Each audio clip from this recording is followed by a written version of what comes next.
जी एकंदरीत असणारी त्यांची जी धमक होती या गोष्टी शिकण्यासारख्या आहे। त्यांच्या जाण्यानं महाराष्ट्राचं खूप मोठं नुकसान झालं आहे। शासन आणि प्रशासन अलीकडच्या काळात असा बराच वाद बघायला मिळतो। त्यात शासन म्हणजे काय हे प्रशासनाला लोकांना लोकशाहीला दाखवून देण्याची अद्वितीय अशा स्वरूपाची जी क्षमता आहे ती अजितदादांजवळ होती। तुमचा जवळून संबंध अनेक वेळा आलेला आहे।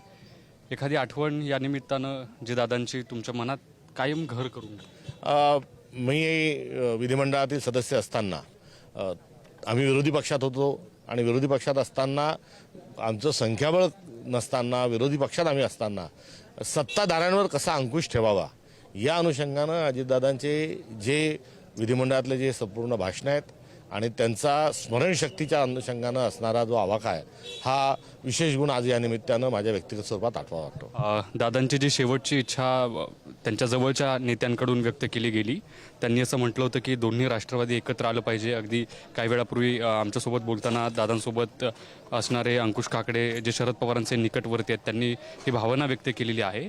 तर ही इच्छा दादांची जी शेवटची त्यांनी बोलून दाखवली ती पूर्ण व्हावी असं तुम्हाला वाटतं? या संदर्भात कोणती राजकीय टिप्पणी करणं हे साहित्यिक राहणार नाही। मात्र आम्ही भारत जोडो हा विचार घेऊन भारतामध्ये काँग्रेस पक्ष काम करतोय। त्यामुळे आमच्या या जर दोन विचार दोन परिवार एकत्र असतील तर आमच्या निश्चित शुभेच्छा आहेत। धन्यवाद पुढारीशी बातचीत केल्याबद्दल। व्हिडिओ जर्नलिस्ट निखिल सह मी ज्ञानेश्वर चौतमाल, पुढारी न्यूज।